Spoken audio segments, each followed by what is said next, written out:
STRY-01, the elevator game. Nathan worked the late shift at a 36-floor office building downtown. He was a janitor. Every night from 10 until 6, he cleaned offices, mopped hallways, and emptied trash cans. The building was mostly empty after 8, so Nathan usually worked alone. He did not mind. He liked the silence. He liked having the whole building to himself. The only thing he did not like was the elevator. There were 4 elevators in the building, but only 2 worked during the night shift.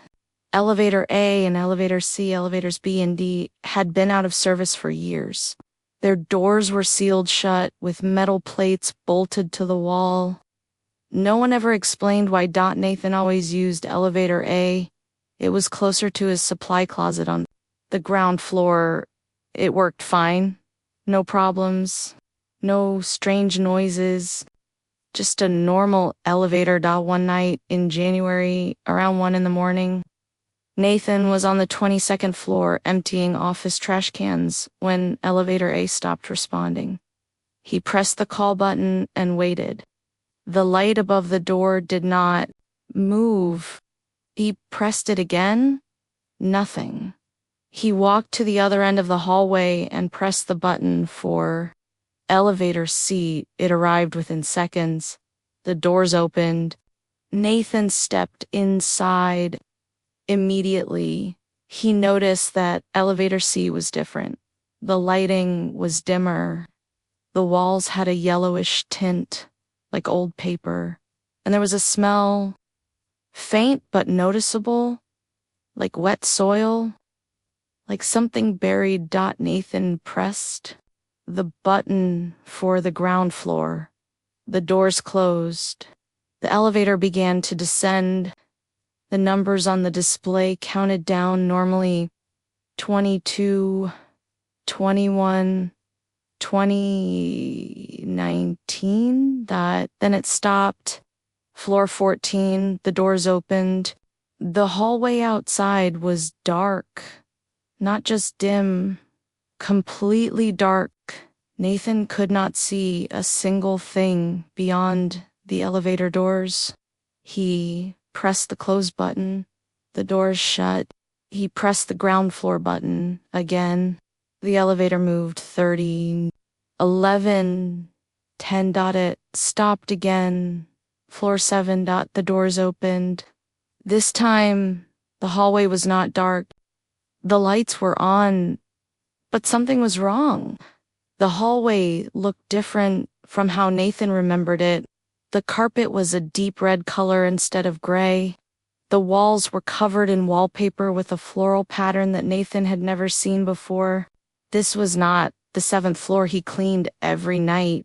And at the far end of the hallway, someone was standing, a woman. She was wearing a long white dress. Her hair was black and hung over her face. She was standing perfectly still. Nathan pressed the close button. Nothing happened. He pressed it again and again. The doors stayed open. The woman moved. She did not walk. She shifted. One moment she was at the end of the hallway. The next, she was 10 feet closer, like a picture that had been cut and pasted in a different spot. No motion, no transition, just suddenly closer. Nathan slammed his palm against every button on the panel. The doors finally began to close, slowly, painfully, slowly. In the narrowing gap between the doors, he saw the woman shift again. She was now 5 feet from the elevator. He still could not see her face behind the curtain of black hair, but he could see her hands. They were gray. The fingers were too long, and they were reaching forward. The doors closed. The elevator dropped. Not descended. Dropped. Nathan felt his stomach rise into his chest. The numbers on the display raced downward. 6, 5, 4, 3, 2, 1. The doors opened to The familiar ground floor lobby, bright lights, clean tile, the security desk in the corner. Normal. Nathan stepped out and turned around. The elevator. Doors closed behind him. He watched the display. The elevator was going back up. He had not pressed any button. No one had called it, but it was climbing, floor by floor. It stopped on 7. Nathan walked to the security desk. The night guard, Phil, was reading a magazine. Phil, elevator C just took me to a floor that does not exist. Phil looked up. What do you mean floor 7? It did not look right. Different. Carpet, different walls, and there was a woman standing in the hallway. Phil put down his magazine. His face changed. The casual expression disappeared, replaced by something serious. You used elevator C. Elevator A was not working. Phil stood up and walked to a filing cabinet behind his desk. He pulled out a folder and opened it. Inside were incident reports, dozens of them, all from different employees over the years, all describing the same thing. Elevator C stopping on a floor that looked wrong, a hallway that did not match, and a woman in a white dress. Who is she? Nathan asked. Phil closed the folder. About 15 years ago, a woman died in this building. She fell down the elevator shaft. Elevator B shaft, to be exact. They sealed it after that. Sealed D2, just to be safe. But I was in elevator C. Phil nodded. Yeah. That is the problem. Last year, a maintenance worker went into the shaft behind elevator C to do repairs. He found something scratched into the wall between the C shaft and the B shaft. Claw marks, like someone had been trying to dig through from B into C. Nathan felt his mouth go dry. Are you saying she got through? Phil did not answer. He just looked at the elevator display on the wall. Elevator C was still on the 7th floor. It had not moved. Then, as both men watched, the display changed.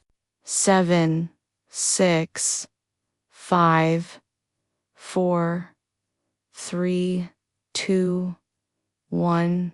Elevator C was coming down. The bell chimed. The doors began to open. Phil reached under his desk and turned off the power to elevator C. The doors stopped halfway open. Through the gap, Nathan could see the inside of the elevator. It was empty. But on the back wall, in the dim yellow light, there were handprints, gray handprints, dozens of them, and they were fresh. The next morning, Elevator C was permanently shut down. Metal plates were bolted over the doors, just like B&D Nathan. Transferred to a different building the following week, but he heard from Phil a few months later. They had shut down Elevator C, yes. But now, Elevator A was starting to act strange. Stopping on floors no one had called, opening its doors to dark hallways. And one night, the security camera in the lobby caught something. The doors of the elevator, A opening at 3 a.m, no one inside, except for a pair of gray handprints on the back wall. Getting closer to the door, STO or Winnow 2, the mirror in the hallway. Etchel inherited her grandmother's house after the old woman passed away at the age of 91. The house was small and simple, located in a quiet neighborhood where nothing ever happened. Rachel had spent many weekends there as a child. She remembered the smell of baking bread, the sound of her grandmother humming in the kitchen, and the warmth of the living room fireplace. She also remembered the mirror. It hung in the upstairs hallway, between the bathroom and the guest bedroom. It was tall and rectangular with an ornate wooden frame carved with vine patterns. As a child, Rachel had always found it unsettling. The glass had a slight greenish tint, and no matter how brightly the hallway was lit, your reflection in the mirror always looked darker than it should. Like the mirror was showing you a version of yourself standing in a room with less light. When Rachel moved in, she considered taking the mirror down, but it had been there for as long as she could remember, and removing it felt disrespectful to her grandmother's memory, so she left it. The first few weeks were fine. Rachel settled into the house, rearranged some furniture, and began to make it her own. She walked past the mirror several times a day and barely noticed it. Then one evening, she noticed something. She was walking to the bathroom when she caught her reflection in the mirror. She stopped. She was wearing a blue shirt, but her reflection appeared to be wearing something darker, almost black. She stepped closer and looked carefully. No, it was blue. The greenish tint of the glass was just distorting the color. She shook her head and moved on. 2 days later, she passed the mirror again, and this time she stopped cold. She was walking to the left. Her reflection was walking to the left. That was normal, but for just a fraction of a second, less than a heartbeat, she could have sworn the reflection had started moving before she did. That was impossible. She knew that reflections do not move first. They follow, they copy, they do not lead. She stood in front of the mirror for a full minute, moving her arms, turning her head, shifting her weight. The reflection matched perfectly. She told herself she was being ridiculous and went downstairs. That night, Rachel was in bed reading when she heard a sound from the hallway.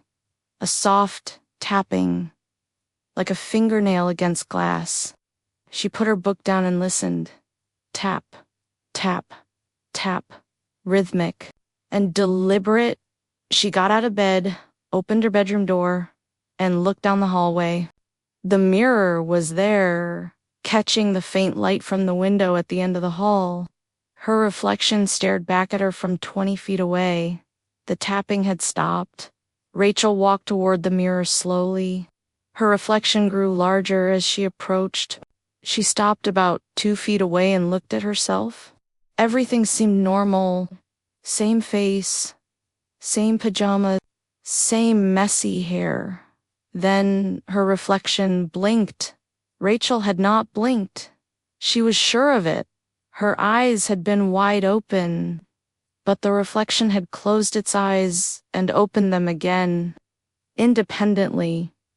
On its own, Rachel backed away. Her reflection did not back away.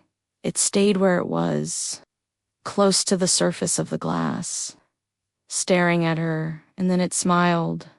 Rachel did not smile. Her face was frozen in fear. But the woman in the mirror, the thing wearing her face, curved its lips upward in a slow, deliberate smile. Rachel turned and ran downstairs. She grabbed her car keys and drove to a friend's house. She did not sleep that night. The next morning, she returned with her friend David. She told him what had happened. David was skeptical but agreed to help her take the mirror down. They went upstairs. The mirror was exactly where it had always been. David grabbed one side of the frame. Rachel grabbed the other. They lifted it off the wall. Behind the mirror, scratched into the plaster of the wall, were words. Dozens of words, carved into the surface with something sharp. They were written in her grandmother's handwriting.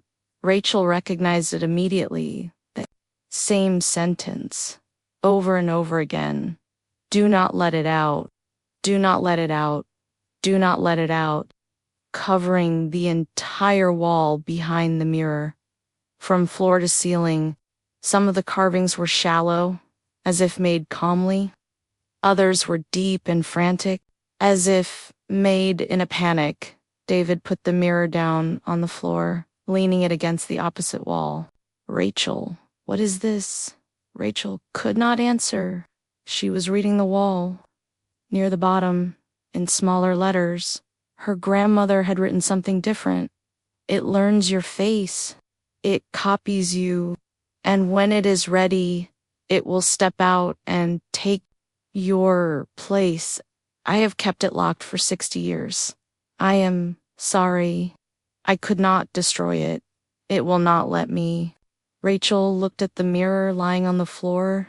Her reflection looked back up at her, but David's reflection was not there. She could see him standing next to her in real life, but in the mirror, she was alone. She was alone, and she was smiling. Again, Rachel and David carried the mirror to the backyard. They covered it with a blanket and locked it in the garden shed. Rachel called 3 antique dealers to ask about the mirror's history. None of them would take it. One of them, an elderly man, asked her where she got it. When she told him, he went quiet. Then he said something that stuck with her. There are mirrors that show reflections, and there are mirrors that hold something behind the glass.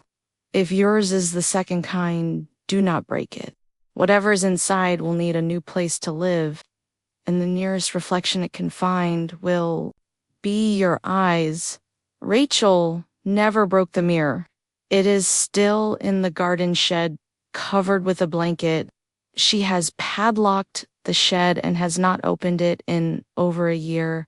But sometimes, when she passes a window at night, she catches her reflection, and just for a moment, she sees a second face behind her own, smiling.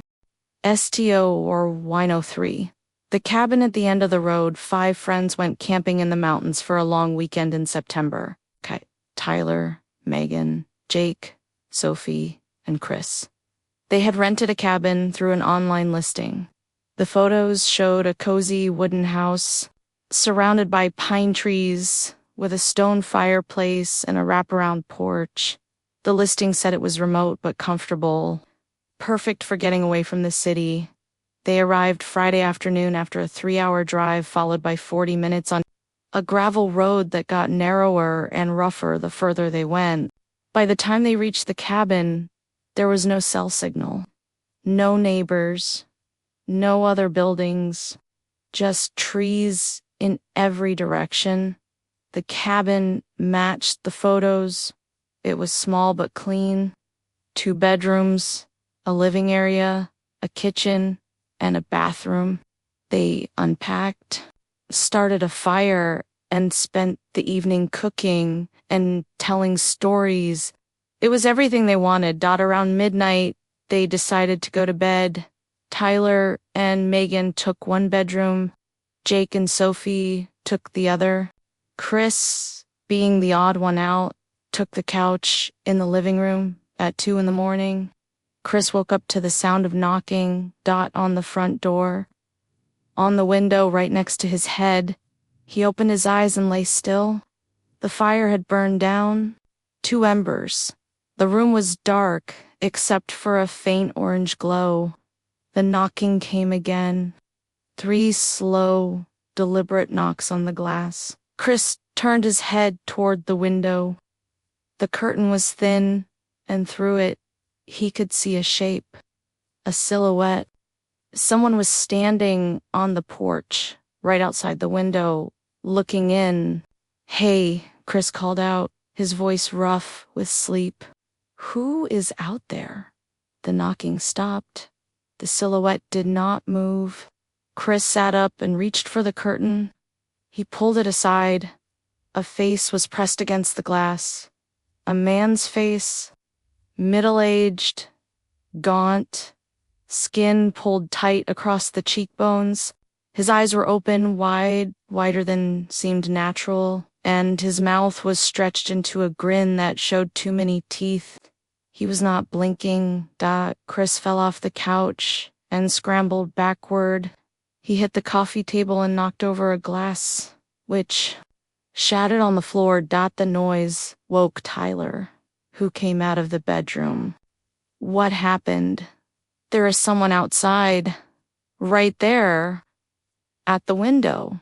Tyler looked at the window. The curtain was still pulled aside. There was no one there. Chris, there is nobody. Chris got up and walked to the window. The porch was empty. He looked out at the tree line. Nothing moved. The forest was perfectly still. I saw him, a man. His face was right against the glass. Tyler checked the front door. It was locked. He opened it and stepped onto the porch. The night air was cold and the silence was absolute.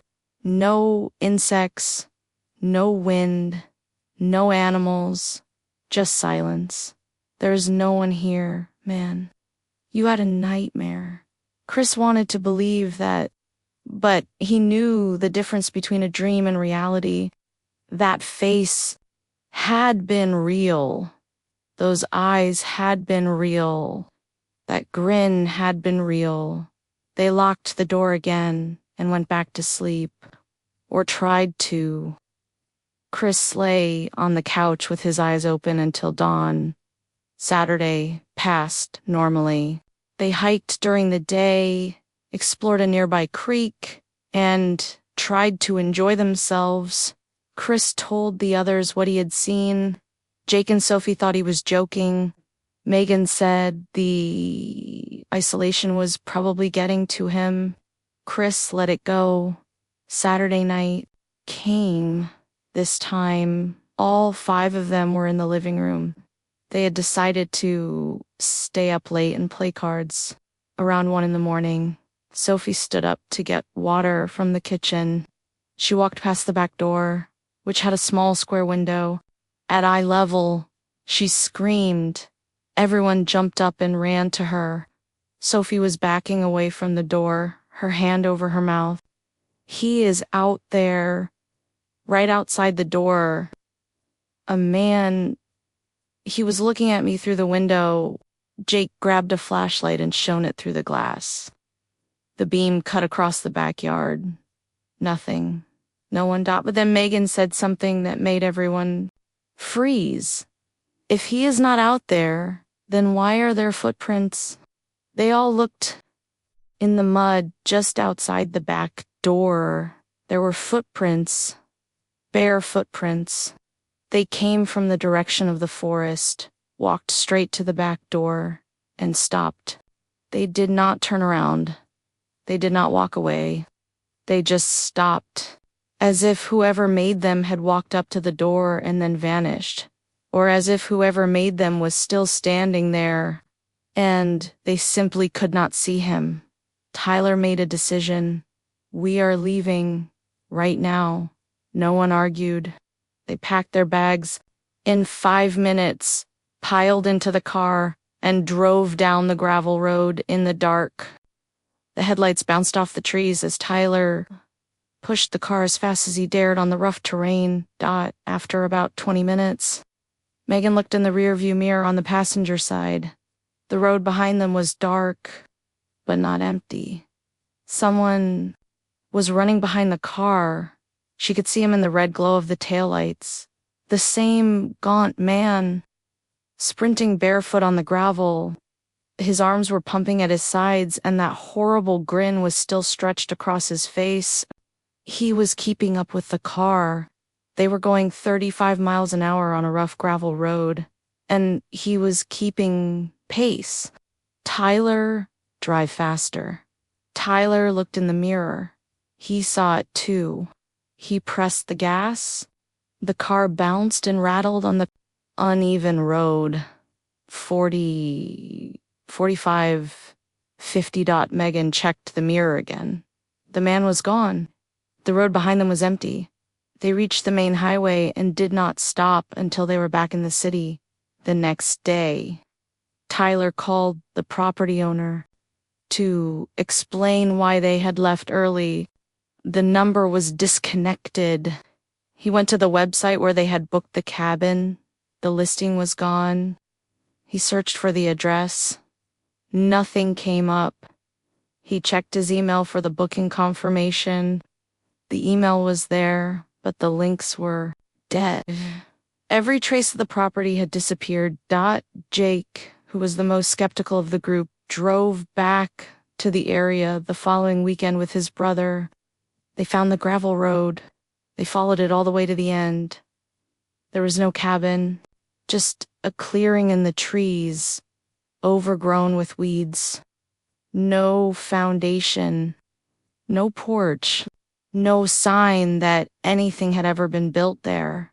But in the center of the clearing, pressed into the soft dirt, there were bare footprints, dozens of them, walking in circles, around and around and around, as if someone had been pacing in that spot for a very long time, waiting for the next guests to arrive.